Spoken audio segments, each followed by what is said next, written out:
তওবা করে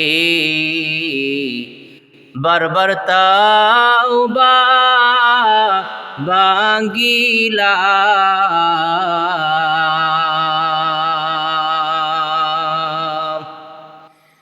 তওবা করে বারে বারে তাওবা ভাঙ্গিলাম, অবশেষে খাঁটি তাওবা করিলাম, অবশেষে খাঁটি তাওবা করিলাম।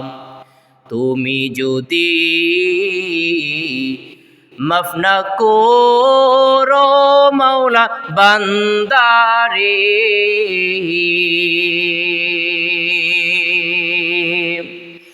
তুমি যদি মাফ না করো মাওলা বান্দারে,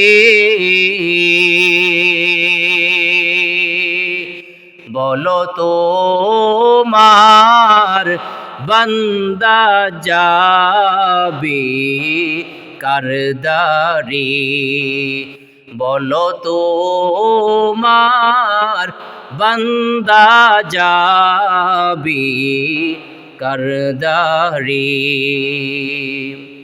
সকলেরই দরজা হইতে মালিক ফিরিয়া,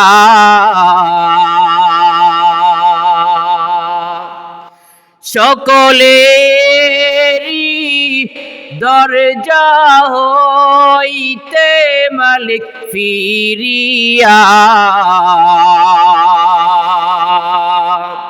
তোমারি দরজাতে রইলাম দাঁড়াইয়া, তোমারি দরজাতে রইলাম দাঁড়াইয়া।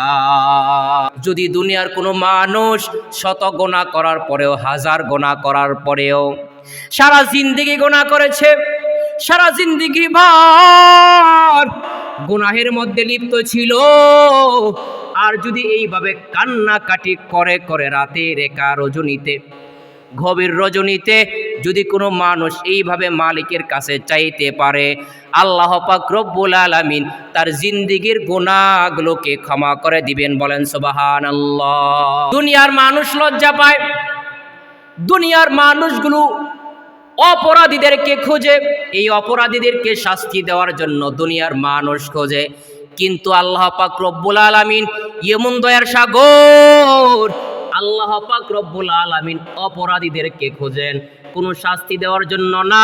আল্লাহ পাক রব্বুল আলামিন বলেন, হেরে অপরাধীর দল, এরে পাপীর দল, সারা জিন্দেগি ভর গুনাহ করেছো, সারা জিন্দেগি ভর গুনাহ করেছো, মানুষের যে হকগুলো মেরে খেয়েছো তার কাছ থেকে ক্ষমা চাও, আমি মালিকের কাছে ক্ষমা চাও, ক্ষমা চাইতে দেরি হবে, আমি আল্লাহ পাক রব্বুল আলামিন তোমার জিন্দেগির গুনাহ খাতাগুলোকে ক্ষমা করতে দেরি হবে না। বলেন সুবহানাল্লাহ।